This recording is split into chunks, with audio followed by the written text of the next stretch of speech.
Merci d'être à nouveau en notre compagnie pour ce 3e épisode tant attendu par nos auditeurs d'après les nombreux témoignages que nous avons reçus. Dans cet épisode, vous allez partager avec nous des solutions naturelles que vous avez pu tester auprès de vos patients pour gérer le stress et les émotions, dénominateurs communs aux maladies chroniques, et vous allez nous donner les clés pour ouvrir cette fameuse boîte de Pandore. Et en faisant des recherches de mon côté, j'ai compris que vous étiez intéressé à la boîte de Pandore et que c'était pas innocent puisque dans la légende, Pandore ouvre la boîte interdite et libère tous les maux de l'humanité, maladie, douleur, jalousie, guerre. Comment en êtes-vous arrivé à comprendre qu'il fallait vider ce trop-plein d'émotions pour aller mieux? Oui, alors on retrouve très fréquemment, que ce soit dans un monde de fatigue chronique ou de fibromyalgie, un état d'anxiété important, pas beaucoup de dépression en général, parfois secondaire, mais surtout une grosse anxiété, je dirais qui est encore plus importante dans la fibromyalgie que dans un monde de fatigue chronique. La secrétaire avait l'habitude de reconnaître un petit peu les patients au téléphone sur le ton de la voix, qui est beaucoup plus agressif un petit peu dans le cas de la fibromyalgie que dans le cas du syndrome de fatigue chronique. Les fibromyalgiques souvent ne dorment pas beaucoup la nuit parce qu'ils ont des douleurs et ils ne sont pas endormis dans la journée, alors que le fatigué chronique a bien dormi, est peu anxieux, mais très fatigué. Donc, c'est inhérent, je dirais, à la définition pratiquement de ces deux syndromes pratiquement, on va retrouver. Et cette anxiété, donc, qui est la réponse, en fait, à une grande sensibilité au stress, fait que chaque côté du stress, ça va modifier la flore intestinale des patients et donc favoriser les rechutes si les patients vont mieux et qu'il y a un peu de stress. On va facilement, alors que l'on suit les régimes diététiques sans problème, on va souvent avoir une modification de la flore intestinale et du coup, c'est fatigue ou douleur pour les patients fibromyalgie. Et cette modification de la flore intestinale dont vous parlez, docteur, le candidat est-il en cause? C'est difficile de répondre parce que je n'ai pas d'études scientifiques sur la flore. On sait que chez une souris, l'on stresse, on modifie sa flore intestinale. Et modifier la flore intestinale, ça veut dire modifier le rapport entre les différentes populations de bactéries ou de champignons comme le candidat albicans. Donc cela voudrait dire que le candidat est bien impliqué. Il est vraisemblablement impliqué ou d'autres levures assez proches, comme le Saccharomyces, que l'on retrouve par exemple dans l'ultra-dur, qui est parfois un facteur déclenchant. Je vous parle de ça, docteur, car comme vous le savez, j'ai une candidose chronique que j'ai réussi à stabiliser grâce à vous pendant de longues années. Et puis, récemment, des événements ont fait que cette candidose a refait surface, à ma grande surprise. Et lors d'une consultation, je vous en avais parlé, je me souviens que vous m'aviez dit que c'était un équilibre très instable. Oui, on a ce qu'on appelle une dysbiose, un déséquilibre, et très sensible à beaucoup de facteurs, à l'alimentation, et parfois simplement des petits écarts alimentaires que certains patients entraînent une dysbiose importante. La prise d'antibiotiques, connue ou mal connue, si on a une infection, il faut la traiter par des antibiotiques pendant un temps limité.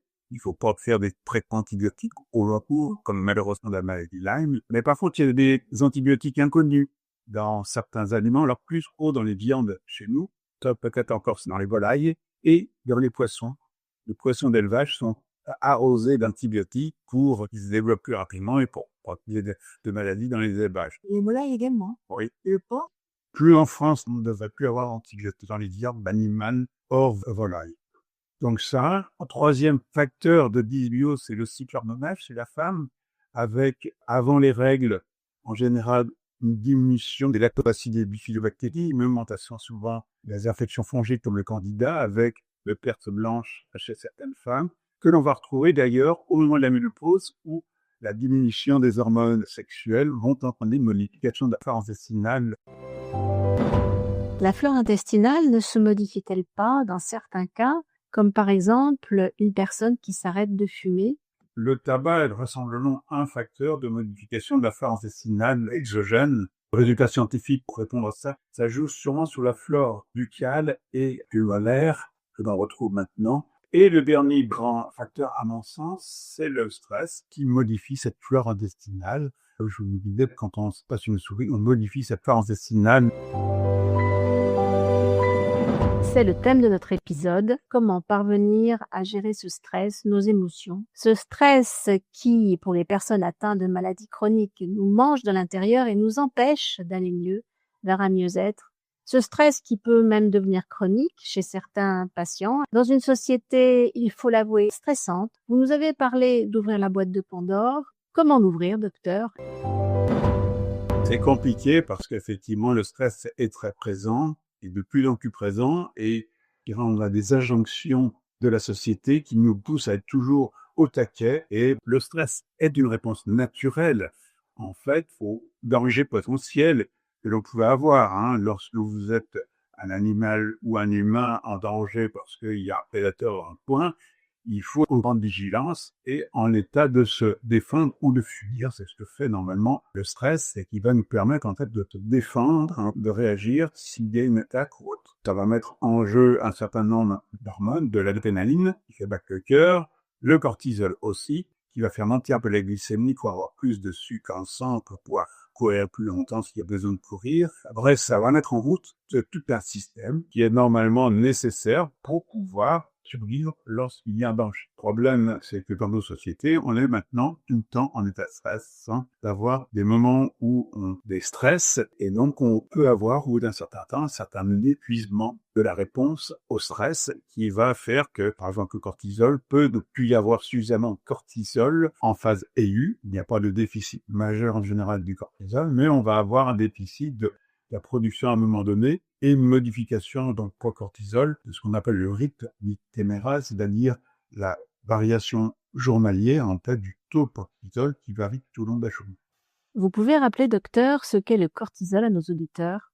Le cortisol, c'est une hormone qui est produite par des glandes surrénales ou subrénales et qui va avoir un rôle important justement dans les réponses au stress. C'est une hormone qui va faire augmenter la tension, qui va conserver le sel. Donc, c'est comme ça qu'elle va entraîner et entraîner l'hypertension. Ça va augmenter le repose et au long terme, ça peut entraîner un risque de diabète. Et donc, en rétention, ça peut donner ce qu'on appelle le passé cushingoïde, les gens qui sont gonflés un petit peu partout, donc qui sont sous le traitement cortisol. Nous avons abordé ensemble, en ce début d'épisode, le stress, les mécanismes du stress, quel impact ça a sur notre santé et comment cela fonctionne. Et maintenant, nous allons rentrer dans le vif du sujet et parler des méthodes, de votre méthode que vous avez appliquée à vos patients, et puis éventuellement les prises de compléments alimentaires que vous nous conseillez. Alors, avant, j'allais dire, on utilisait pendant longtemps un certain nombre de médicaments anxiolytiques. Il y a toute une famille de médicaments qui sont utilisés, les benzodiazépines, qui malheureusement devraient être utilisés sur un temps très court, car il y a une accoutumance très rapide à ces médicaments, et il faut utiliser vraiment de manière flash quand il y a un grand coup de stress ou quelques troubles du sommeil liés à souvent un coup de stress, mais normalement, la prise de benzodiazépine ne devrait pas excéder la diactine d'un jour, 3 semaines, parce qu'en fait, il y a une accoutumance qui peut se voir dès une semaine d'être. Mais ce qui est important, c'est en se verra. Alors, il y a des méthodes plus naturelles, effectivement, qui ont utilisé ce que décrivait beaucoup David Servan-Schreiber dans son livre sur la dépression sans médicaments, tout ce qui est technique de respiration avec le yoga, avec la cohérence cardiaque, où effectivement, lorsque vous allez modifier votre rythme respiratoire, vous allez favoriser la réponse qu'on appelle parasympathique par l'expiration qui va apaiser, donc diminuer la réponse sympathique qui est plutôt la réponse de stress. Ce qui est surtout important, c'est d'utiliser une respiration où on va augmenter l'expiration. Ce que l'on fait toujours en général, naturellement, c'est de gonfler. Quand on a besoin, on va gonfler. Si on n'a pas d'abord bien soufflé, on va pas pouvoir mettre de l'air frais dans les poumons. Et ce qui est important, et ce qu'on apprend au yoga, et ce que j'ai fait pendant très longtemps, c'est à bien l'expirer.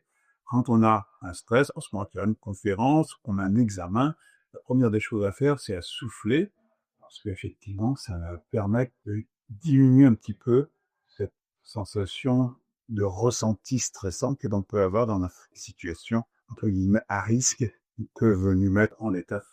Souvent, la première réaction que l'on a quand on est stressé, c'est de souffler. C'est instinctif. Ce que l'on dit aux gens d'ailleurs, souffle donc, ou ce qu'on fait naturellement quand on soupire. Un soupir est une expiration profonde qui évacue en fait une partie de ce stress. Il est donc très important de bien respirer pour bien s'oxygéner. L'oxygénation est importante. Le rapport entre l'oxygène et le gaz carbonique est important au niveau du sang. Et surtout, si on veut avoir une activité physique, on a besoin d'une bonne oxygénation du sang. Et si on respire de manière très superficielle, on va évacuer du gaz carbonique, mais on va pas remplir suffisamment en oxygène, ce qui fait qu'on va pas donner le carburant qui est nécessaire quand il y a une activité musculaire. C'est comme quand il y a un moteur. Un moteur, il a besoin de carburant et de carburant. L'oxygène et le carburant qui, en s'associant avec l'essence, va produire de l'énergie. Et donc, si on n'est pas en bonne oxygénation, au niveau donc, du monétaire, mais aussi, surtout au niveau du muscle, on va avoir effectivement un travail qui va se faire, qu'on appelle en anaérobie, et où on va produire beaucoup d'acide lactique, ce qui va empoisonner en fait le muscle et donner des douleurs musculaires. Donc, en fait, l'entraînement va permettre de mieux oxygéner à la fois le sang et les muscles en augmentant la vascularisation. C'est là où, quand on fait un effort, il faut faire des efforts très progressifs pour éviter d'avoir des phénomènes de crampes qui peuvent survenir. Nous avons parlé du yoga et la méditation. La méditation ou la méditation en pleine conscience, qui est inspirée un petit peu justement du yoga. Oui, la méditation, toutes ces techniques sont en général tour tour. Il y a la marche fabiale aussi. En quoi consiste cette marche afghane? La marche fabiale est une marche où on va inspirer sur 4 pas, temps d'expirer en apnée, 4 pas pour expirer, 4 pas en expiration en apnée.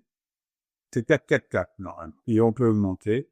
L'important dans la marche afghane, c'est là aussi le temps expiratoire. Ça marche vraiment? J'ai le souvenir une fois où j'étais en randonnée avec papa, mais ce jour-là, j'étais un peu fatigué et que je traînais derrière. Et tout d'un coup, je me suis mis à marcher en respirant sur les pas. Et je suis parti et je l'ai rattrapé, je l'ai dépassé. Et non, quand on est un peu fatigué, 4-4, il faut monter un petit peu. Moi, je conseillais même souvent d'inspirer sur 3 pas et d'expirer sur 5. 3-5, 2-4. Une fois, je me suis retrouvé à plus de 3000. Là, on fait 2-4 ou un 3. Mais ce qu'il faut penser, c'est à bien souffler. Toutes ces techniques-là, donc, permettent de diminuer le stress, mais c'est temporaire. Par la suite, j'avais essayé de voir, dans les années 2000, on parlait beaucoup, le MDR, utilisé beaucoup pour les anciens combattants de la guerre du Golfe. On utilisait, en fait, on demandait à une personne de se remettre dans une autre situation de stress, et pendant qu'on passait des doigts devant les yeux, il fallait que la personne suive le doigt qui bougeait, ou on peut tapoter sur les genoux de la personne, et ça permet normalement de désamorcer en fait presque la mémoire du stress. Et j'avais rencontré une psychiatre à Paris, je lui avais parlé de cette LDR, elle me dit « Oh, c'est long et fastidieux, il y a une technique qui est encore plus rapide, c'est la technique Tipeee ». Nous allons maintenant approfondir cette méthode de Tipeee avec vous, docteur, mais pouvez-vous nous dire ce que signifie exactement le mot Tipeee? Technique d'identification des peurs conscientes, il y a d'autres noms aussi maintenant, résolution émotionnelle, redéput sensoriel, qui a été développé en partie mais par Luc Micon, donc à Montpellier, qui n'était pas du tout médecin ni psychologue, mais qui s'occupait de jeunes. Lui-même avait, semble-t-il, eu des problèmes quand il était jeune, et qui a développé cette technique au départ pour des gens qui étaient paralysés quand ils faisaient une compétition sportive. Et au lieu de leur essayer donc toutes les techniques de respiration dont on a parlé tout à l'heure, il a eu l'intuition de leur demander de se fermer les yeux, de se remettre dans la situation et de dire ce qui se passait dans le corps à ce moment-là, au cours de cette mémorisation, peut-être de cet épisode, et il s'est aperçu que les gens se bloquaient complètement, décrivaient des tas de sensations désagréables, et les accompagner, au lieu de leur dire respirez bien, les étaient bloqués, à se bloquer. Et de laisser l'orage passer, ça fait une grosse vague. Et en général, au bout de moins de 3 minutes, toutes les sensations désagréables disparaissent. Et lorsqu'on revient à mémoriser la situation qui avait déclenché ça, il ne se passe plus. Alors, je peux en témoigner parce que lors de notre dernière consultation, un petit peu avant votre retraite, j'ai eu un événement stressant. Je vous en ai parlé, vous m'avez dit, hop, allez, on fait une séance Tipeee. En 10 minutes, ça a été réglé. Et j'avoue que c'est une méthode quand même assez bluffante et surprenante, puisque comme vous venez de nous l'expliquer, quand on repense à l'événement, on n'a plus du tout les mêmes émotions qui surgissent. On est beaucoup plus apaisé. Et là, notamment, c'était lié à une personne que je devais côtoyer assez souvent. Et lorsque je me trouvais devant elle, j'étais pas très à l'aise. Et suite à cette séance Tipeee, tout a disparu, le naturel est revenu. C'est comme si rien ne s'était passé. Alors, en fait, le stress sans savoir, ça révèle des peurs inconnues. C'est quoi? Ce sont des peurs qu'on a très tôt dans la vie, entre notre conception et l'âge de 2 ans, à peu près. Donc, avant la naissance, pendant la naissance et dans les 2 premières années de vie. C'était un moment où l'enfant qu'on a eu a cru qu'il allait mourir. Des expériences de mort imminente qu'on a pu faire in utero pendant la naissance ou juste après. Et comme un animal qui est attrapé par un prédateur, il s'est configé de peur et il met de l'énergie en réserve. Et en fait, notre enfant intérieur, quand ça lui est arrivé, a mis de l'énergie en réserve et cette énergie est restée coincée en fait dans le cerveau inconscient primitif de survie. Et cette énergie, elle est rentrée, elle reste tranquille. Et chaque fois qu'on va avoir un stress, une situation stressante, un traumatisme, ça va s'ouvrir le couvercle de cette mémoire inconsciente. L'énergie qui veut sortir va aller sur le cerveau émotif, entraîner des émotions négatives, peur, tristesse, colère, prise de pouvoir, même certains, des émotions négatives, et le cerveau conscient, qui est le 3e niveau de notre cerveau, à qui on a appris à toujours tout maîtriser, va essayer de refermer le plus vite possible, en fait, les couvercles du cerveau émotif et du cerveau inconscient va maîtriser, mais en gardant cette énergie qui est coincée, en fait, dans ce cerveau inconscient, que j'appelle souvent nos vieilles casseroles de la boîte de Pandore. Et donc, la technique du revêtu sensoriel, la technique Tipeee, va, à partir d'une situation d'aujourd'hui, qui est encore traumatisante, laisser ouvrir la boîte pour que ce trop-plein d'énergie s'évacue, ne soit pas à renfermer tout de suite dessus. Et donc, on va vous demander à la personne de revoir la situation de stress, de nous décrire ce qui se passe, ça fait la boule au ventre, la boule dans la gorge, ça serre partout, et de laisser évoluer ces sensations désagréables, monter, descendre, c'est très variable d'une personne à l'autre. On va laisser s'appeler l'utilisateur de connaissances, les brèves en général, et notre enfant intérieur est en train de revivre sans sabot ce qu'il a vécu. Il en était resté au moment où il avait cru qu'il allait mourir. En fait, il s'aperçoit que ça est bien terminé. Et une fois qu'il s'en est aperçu, et bien la fois d'après, quand il se retrouve dans la même situation, ça ne déclenche pas. Si ça déclenche encore quelque chose, c'est qu'on a un petit morceau de la casserole, trop plein d'énergie, et on va le refaire. Et au fur et à mesure où on fait ces revêtus sensoriels, petit à petit, on se débarrasse de toutes ces casseroles que l'on peut avoir dans un cerveau inconscient qui nous mine d'une certaine manière et entraîne des réactions exagérées chaque fois on est dans un état. Et pour les phobies, par exemple, ça va? Ah bah c'est là où ça marche le mieux. Et là où ça avait été décrit le plus par des clients, c'est extraordinaire. Ça va prendre normalement moins de 3 minutes, même 30 secondes. En fait, alors les phobies en plus sont intéressantes parce qu'en fait, les phobies nous donnent déjà une idée sur le traumatisme qui était présent sous-jacent. On a par exemple la phobie des serpents, souvent ramène à une phobie parce que l'enfant, soit au moment de la naissance, avait un circulaire du cordon tout du cou, tout ce qui lui rappelle quelque chose qui lui serre le cou, dont le serpent ou la cravate va lui donner en tête l'impression qu'il va revivre ce moment où il est en train de touffer au moment de la naissance parce qu'il a un circulaire autour du cou, ou in utero, l'enfant qui a pu sans bien chicoter en fait dans son cordon ombilical, il voulait se détacher, donc il essayait de forcer, et plus il forçait, plus il appuyait sur le cordon ombilical, donc il ralentissait, il bloquait la circulation du sang, il appuyait jusqu'à la perte de connaissance, parce qu'à un moment donné, n'ayant plus assez de sang, on a perte de connaissance. À ce moment-là, il s'est relâché complètement, le cordon est redevenu fonctionnel, en général, il s'est libéré à ce moment-là. Il a retrouvé donc sa conscience infraïde divine, mais sans savoir exactement pourquoi. Et lorsqu'il va voir un serpent, il a l'impression que le serpent lui prend autour et monter dessus. Et souvent, c'est des choses. Les gens ont une phobie des serpents. On leur demande de visualiser un serpent. Qu'est-ce que ça fait? Moi, j'ai l'impression qu'il me monte dessus. Ben, je le monte. Là, ça me sert partout. Ben, je me laisse stimuler. Voilà. Ça m'étrange quand je me le loue. C'est où il tremble. Et puis, même si ça va jusqu'à l'heure de connaissance, ça serait bref. Et libéral, la personne n'aura plus peur des serpents. Idem pour les araignées. Ou... La peur en avion, alors, Ah oui, ça marcherait. Il faut se remettre. Hein. Se remettre dans la situation. Dans la situation, souvent c'est au décollage, ou c'est des trous d'air à avion. On a la personne Donc de fermer les yeux, de se remettre dans cette situation comme s'il était en train de la revivre et d'être juste attentif aux sensations corporelles. C'est vraiment les sensations. C'est pas la peur, ce sont les sensations. L'émotion, elle nous dit qu'il y a quelque chose qui se passe, mais il faut ne pas s'appesantir sur l'émotion, mais sur la sensation, qu'est-ce qui se passe dans mon corps. Qu'est-ce que ça s'appelle, la boule en ventre, le serment, et laisser cette colère qui est dans le ventre, qui veut sortir en montant par le nombril, la poche. Je me souviens, la dernière séance que vous m'avez fait, vous m'avez dit, il faut que ça sorte par quelque part. Vous ne commandez pas à la personne par où il faut que ça sorte.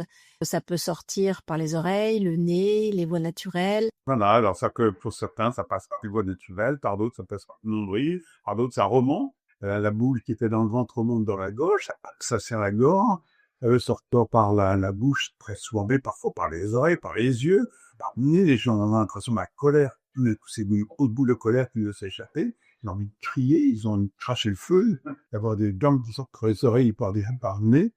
Et en fait, il faut laisser faire. Dans mon cas, les symptômes que j'ai eus, enfin le seul symptôme que j'ai eu, c'est un ventre qui gonflait, devenait très dur. On aurait dit que j'étais enceinte de 6 mois, comme si je faisais une grosse colopathie. Et puis vous m'avez dit laissez faire, c'est ce que j'ai fait. Et ensuite vous m'avez dit laissez échapper quand j'ai senti que je pouvais laisser échapper. Et puis après, un apaisement est arrivé. Vous m'avez fait revivre la situation où j'ai tout de suite compris que le stress avait disparu et que j'étais capable de revivre cette même situation sereinement. Je dis souvent, il faut être un peu comme si on était au poulailler du pied de terre qui se passe dans notre corps. On regarde ce qui se passe, on laisse faire. On sait simplement qu'à la sortie, il y a marqué Happy Hand, puisqu'on est là vivant aujourd'hui, et que notre enfant intérieur a bien survécu. Est-ce qu'on peut faire cette méthode Tipeee tout seul ou faut-il vraiment passer par un spécialiste?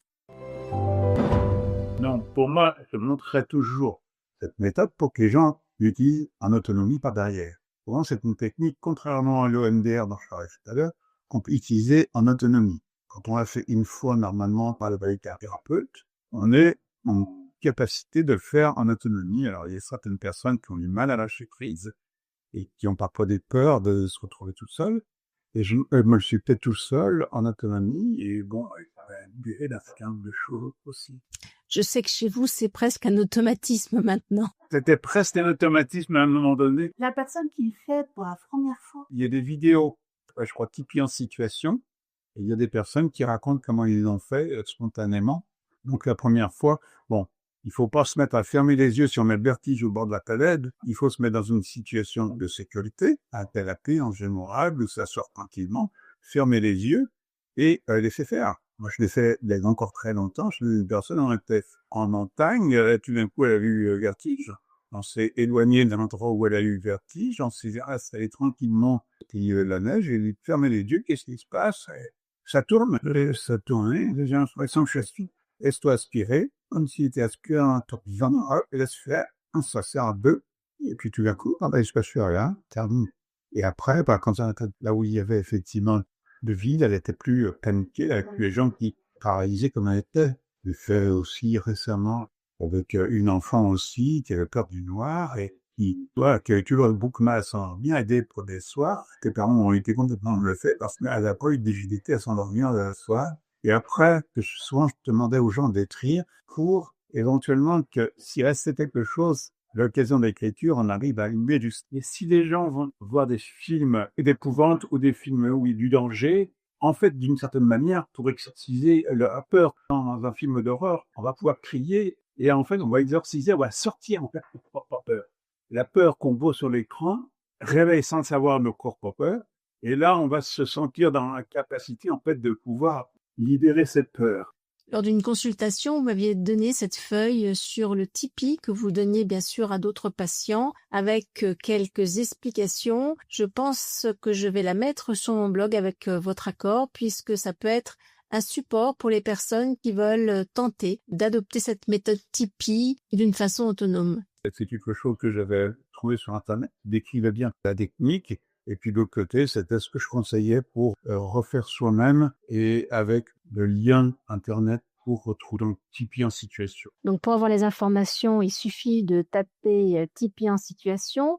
Sinon, l'adresse du site, c'est lecorpsmémoire.fr Tipeee. Et pour avoir la feuille explicative que vous donniez à vos patients, il faudra donc aller sur mon blog, latabledesintolérants.com. Vous avez donc, docteur, adapté cette méthode par rapport aux pathologies que vous traitez, parce qu'en fait, vous êtes rendu compte qu'il y avait, chez beaucoup de vos patients, un blocage émotionnel. Bah oui, c'est que en fait, les patients allaient mieux avec toutes les règles hygiéno-diététiques, on en a déjà parlé, mais dès qu'il y avait un peu de stress, alors soit parce que les patients s'occupaient de leurs parents, par exemple, souvent, ou avaient des réactions conflictuelles avec les parents, ou avec le conjoint, ou avec un supérieur hiérarchique ou professionnel, il y a un pervers narcissique, comme vous l'êtes très souvent dit. Mais en fait, ce sont des gens qui souvent retombaient d'une situation de pervers narcissique en une autre situation de pervers narcissique. En fait, moi, c'est ce que j'appelle la relation agresseur-agressé. L'agresseur, il exprime sans le savoir ses propres peurs en ayant du pouvoir sur quelqu'un. Et tant que l'agressé renvoie des signaux, même inconscients, que ça lui fait quelque chose, que ça le stress, il renvoie des signaux, même s'il a l'impression qu'il ne le montre pas, il le montre toujours d'une certaine manière. Et donc, il va entretenir la pression qu'exerce en tête son agresseur sur lui-même. Le jour où l'agressé fait un redétruit sensoriel en dehors de l'agresseur, mais en visualisant comme s'il était en face de lui, et en laissant sortir toutes les peurs, parce qu'il va se retrouver en face de l'agresseur à fois d'après, il ne va plus rien se passer, et l'agresseur va percevoir que ça lui glisse complètement dessus. Et donc, il arrêtera d'agresser cette personne, il trouvera peut-être une autre victime, parce qu'il ne fera pas lui-même ce travail de redétruit sensoriel, d'avoir une pression sur son agressé habituel. Et donc, c'est pas juste, mais c'est comme ça. C'est à l'agressé de faire le travail et pas à l'agresseur. Je l'ai vécu moi-même personnellement. On dit bien qu'il ne faut pas chercher à changer les autres, mais plutôt changer soi-même pour que les autres autour de nous changent à leur tour. Oui, tout à fait. Dans les pathologies que vous avez traitées, notamment les chroniques à fibromyalgie, est-ce qu'il y a des personnes qui, malgré vos consignes, protocole alimentaire, se sentaient en situation un peu bloquée, sans trop de progression, et après ils s'y instituent, par exemple? Ça fait sauter les verrous et permettre aux patients concernés d'aller mieux. Oui, il y a des personnes, alors je ne pourrais pas vous dire le pourcentage, et où il y a des personnes qui allaient beaucoup mieux, qui ont eu un beau stress, c'est-à-dire auquel on est tous exposés, hein, et qui ont un gros stress et qui tout d'un coup a réveillé beaucoup de choses alors que ça s'était bien calmé, et donc il faut parfois refaire une séance parce que tout d'un coup il y a eu à nouveau un stress qui a modifié la flore intestinale. Et aussi, lorsqu'on a une flore intestinale modifiée, on sécrète de l'interféron et on est plus sensible au stress, on est beaucoup plus anxieux. Donc là aussi, on est dans un cercle vicieux. Donc le cercle vicieux, donc dont je parlais la première fois, c'est entre le système nerveux central, le système digestif et le système immunitaire. En fait, on peut rentrer dans ce cercle vicieux par différentes portes. On peut guérir une des portes, mais s'il y a une autre porte d'entrée, c'est ce qui se passait souvent avec les patients. C'est qu'il avait corrigé la porte d'entrée initiale, mais il y en avait d'autres qui s'étaient remêlés par derrière, qui fait que malheureusement, il faut verrouiller un petit peu toutes ces portes d'entrée dans le cercle vicieux pour que le cercle vicieux devienne un cercle vertueux. Et pour les personnes qui ne souhaitent pas adopter tout de suite la méthode Tipeee ou qui n'en éprouvent pas le besoin, y a-t-il des compléments alimentaires que vous conseillez? Et sont-ils vraiment une aide pour gérer ce stress et ces émotions? Alors, souvent, oui. Souvent, le stress consomme beaucoup de magnésium. Et donc, souvent, le magnésium est recommandé parce qu'effectivement, il y a un déficit chronique en magnésium du fait de la consommation de magnésium chaque fois que les patients sont en état d'anxiété, de stress. On lit qu'il est préférable de prendre du magnésium marin, mais je pense que du magnésium, la nature est bien faite, on doit en trouver ailleurs. Oui, et puis marin, je pense que dans un certain nombre, on en trouve aussi beaucoup dans les végétaux, ceux qui tolèrent bien les choux-pieds. Les graines, les amandes, les noisettes, tout ça, ce sont des bonnes sources aussi de magnésium.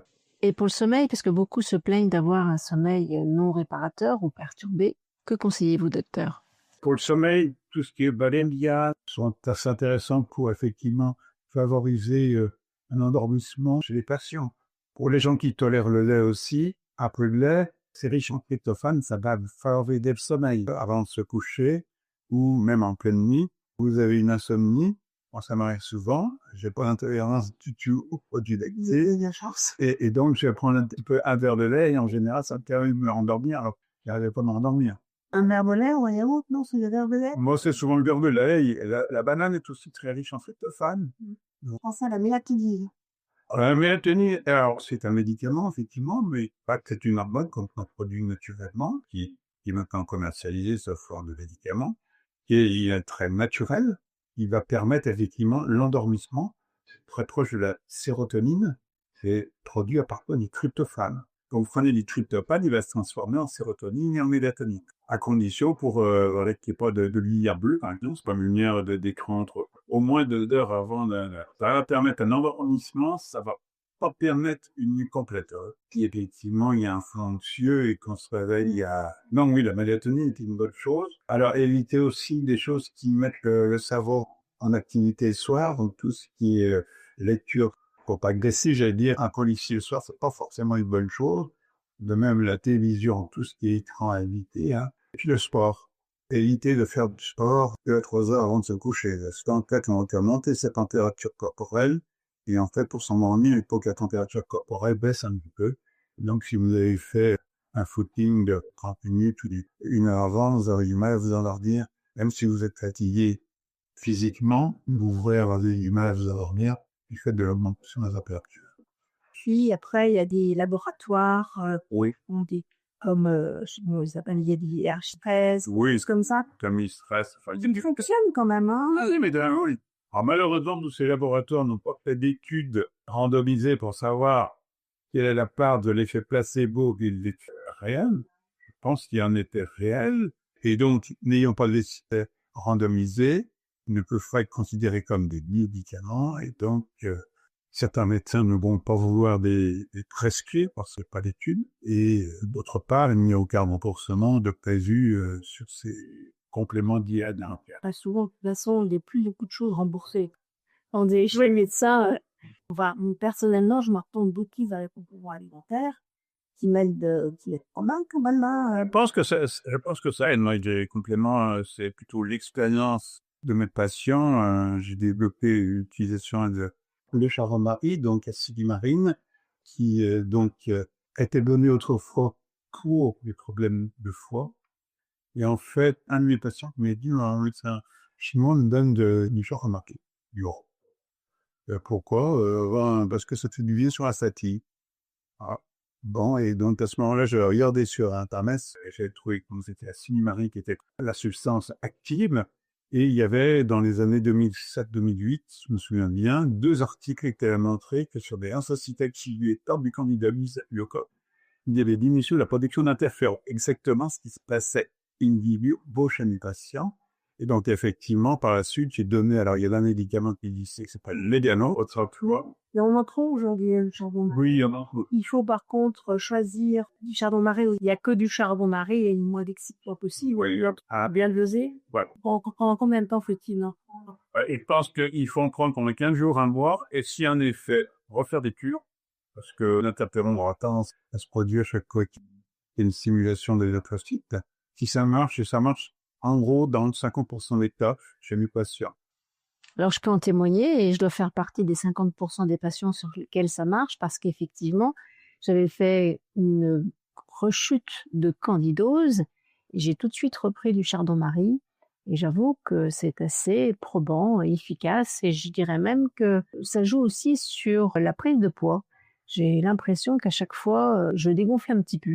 Le candidat donne des points de sucre en général. Vous améliorez votre candidose chronique, vous allez améliorer aussi ce facteur de poids qui est lié à la candidose. Le chardon-marie, c'est ce que j'ai utilisé pendant longtemps. Et puis, j'avais aussi donné un certain nombre de choses qui améliorent, alors non seulement la production d'interférons, mais va jouer sur un facteur dont j'ai peut-être parlé aussi, c'est les mitochondries.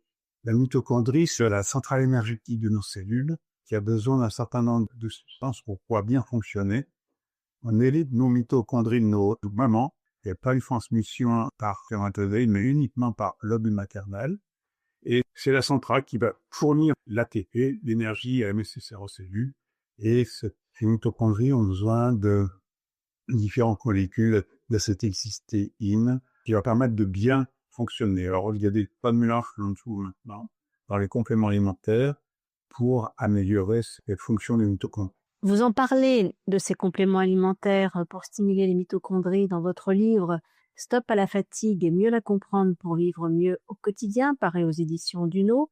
Et si je ne me trompe pas, je crois que vous parlez des compléments alimentaires qui s'appellent Oligo-Santé, c'est cela? Oui, il y en a un chez Olive Sensé. Oui, mais il y en a d'autres. Il y a, je crois, bon. Après, chaque patient doit trouver le ou les compléments alimentaires qui l'améliorent et venir son meilleur médecin. Puisqu'on parle des mitochondries, j'ai une très bonne amie qui s'est lancée dans la vente de compléments alimentaires, puisqu'elle-même touchée, et sa sœur, qui a une rectocolite hémorragique, elle lui a prescrit, si on peut dire comme ça, des compléments alimentaires ciblés, et elles ont toutes les deux un mieux, mais spectaculaire. Donc les compléments alimentaires qu'elle propose sont très naturels, et c'est un cocktail à base de curcuma, coenzyme Q10, gingembre et quercétine. Alors, la rectocolite hémorragique est une maladie inflammatoire du intestin chronique dans laquelle il y a une dysbiose importante. Les travaux qui avaient été faits à Lille montraient que la charge en candidase était très importante chez ces patients-là pour la maladie de Crohn. Et quand on avait testé à Lyon-Sud, il y a maintenant près d'une vingtaine d'années, des patients qui avaient soit une maladie de Crohn, soit une rectocolite hémorragique, on trouvait des activations lymphocytaires ou candidats au staphylocoque qui étaient de l'ordre de 5 à 6%, alors que chez un sujet normal, c'est inférieur à 1%, que chez un sujet qui a la fatigue chronique ou de la fibromyalgie, c'est de l'ordre de 1 à 2%. Voilà, donc j'ai eu un certain nombre de patients qui avaient une fatigue chronique, qui était et une rectocolite hémorragique, et en traitant mieux leur flore intestinale, en essayant d'équilibrer, qu'on améliorait sur la fatigue, mais on améliorait aussi en tête sur leur rectocolite avec moins de poussée. Mais ce n'est sûrement pas le seul traitement. Il y a des traitements très efficaces. Dans les médicaments dont vous m'avez parlé, il y a curcuma. Le curcuma est un anti-inflammatoire naturel utilisé depuis très longtemps en fait en Inde et qui est un bloqueur du TNF, le tumor necrosis factor, facteur nécrose tumoral, et l'aval du traitement de ces maladies inflammatoires de l'intestin avec des anti-TNF que l'on injecte chez les patients qui sont des anticorps monoclonaux ou des récepteurs solubles de ce TNF qui sont maintenant traitement de préférence. Donc il y a la phycocyanine qui est une algue que l'on récupère dans les eaux très profondes. Et puis il y a aussi la spiruline. Alors la phycocyanine est une algue bleue, la spiruline est plutôt une algue verte, qui sont très riches en très nombreux acides aminés. Phycocyanine en est trop de cette algue bleue pour lac Klamath aux États-Unis ou dans d'autres origines. Aurait en effet aussi anti-inflammatoire dans un certain nombre de cas, d'absorbants éventuellement comme la chlorelle, d'absorbants de métaux lourds. Mais là encore, il n'y a, par ma connaissance, de travaux scientifiques qui permettent d'affirmer. Oui, je vous connais bien maintenant et je sais que vous aimez vous appuyer sur des études scientifiques concrètes pour connaître les réels bienfaits de ces compléments alimentaires. Non, mais on ne peut recommander un traitement que parce qu'on a des études qui ont montré une efficacité. Sinon, on vend dur. Démontrer scientifiquement, c'est aussi l'expérience qui est importante. Il y a l'évidence-based médecine sur laquelle on s'appuie beaucoup maintenant, mais il y a aussi l'expérience-based médecine, donc la médecine basée sur l'expérience, qui en général est appuyée par la suite par des effets complémentaires en global. Alors les compléments alimentaires que nous venons de citer, entre autres, je les ai commandés auprès de mon amie parce que je les connais bien avec sa sœur et franchement, si elles me disent que c'est efficace, je les crois. Et j'ai fait une cure et vraiment, je suis super satisfaite. Mon énergie a décuplé, j'ai toujours le moral, je ne me sens pas fatiguée. J'avais des petites douleurs par-ci par-là, mais qui ne me gênaient pas excessivement, mais aujourd'hui je les ressens plus. Je digère bien, je n'ai plus de remontée acide, parce que des fois ça m'arrive en fonction de ce que je mange, parce que je fais un peu d'écart des fois, il faut l'avouer. Vraiment, je suis très satisfaite. Si malgré tous les conseils que vous venez de donner à nos éditeurs, le stress, les émotions sont toujours là, les personnes ne parviennent pas à les gérer, que conseillez-vous dans ce cas-là? Si l'anxiété est toujours importante, il faut prendre l'avis de spécialistes, psychologues ou psychiatres, pour peut-être détecter des maladies qui ont besoin d'un traitement plus important. Quand il y a parfois une dépression surajoutée ou un facteur dépressif qui est présent, il est parfois utile d'utiliser des antidépresseurs, souvent à dose très légère dans le syndrome de fatigue chronique, parce que dans le syndrome de fatigue chronique, les antidépresseurs sont souvent aggravants sur la fatigue. Par contre, dans le fibromyalgie, il peut être utilisé en général à des doses tout à fait normales.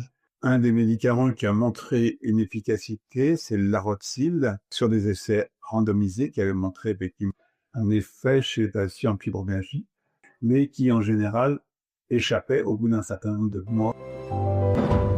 Par rapport à ce que vous avez dit, docteur, sur la dépression et le syndrome de fatigue chronique, là encore, je peux apporter notre témoignage, puisque mon fils était à l'époque suivi par un médecin généraliste qui m'avait dit « Si ce n'est pas une dépression, je ne veux pas lui donner d'antidépresseur, car ça peut aggraver son état. » Encore faut-il que le spécialiste ou le médecin généraliste ne se trompe pas de diagnostic. Là encore, vraisemblablement, les traitements de la dépression évoluent. On s'aperçoit de plus en plus qu'il y a des problèmes de la flore intestinale dans les maladies psychiatriques. Ils vont utiliser des techniques neurocognitives de respiration pour améliorer les patients. Le revécu sensoriel, je pense, sera un jour peut-être bien maîtrisé aussi par les psychologues et les psychiatres pour aborder ce versant de la dépression, qui n'est pas forcément le seul versant, mais c'est des patients qui ont besoin à un certain moment de traitements complémentaires, parce que pour sortir d'une dépression, on n'arrivera pas toujours à sortir d'une dépression sévère avec simplement des règles hygiéno-diététiques et des compléments alimentaires. Nous arrivons au terme de ce 3e épisode et le thème du 4e et prochain épisode sera le candidat albicans et le régime que vous préconisez dans votre protocole, même si je sais que vous n'aimez pas ce mot régime, mais plutôt une nouvelle façon de s'alimenter pour ne pas nourrir le candidat albicans mais l'affamer, car le candidat est une levure. Un régime qui n'est pas toujours facile à suivre car les personnes commettent des erreurs et nous allons découvrir lesquelles et pourquoi. Un régime semblé à cause des hydrates de carbone qu'ils contiennent qui ne sont autres que du sucre sans lactose, le sucre du lait. Et on va découvrir que certains produits dérivés du lait peuvent être consommés car dépourvus de lactose. Sans sucre, et là aussi on va découvrir que certains sucres comme le sirop d'agave, le sucre de coco qui peuvent être remplacés pour les recettes sont du sucre et sont déconseillés dans le cas d'un régime anti-candidat, mais on va vous apporter des solutions. Et sans levure, c'est pour cela aussi que nous avons écrit avec le docteur Cozon un livre de recettes avec des conseils et des astuces. Et bien sûr le livre du docteur Cozon dont nous avons parlé, Stop à la fatigue. Merci encore 1000 fois docteur. Et de rien. Et à bientôt. Voilà.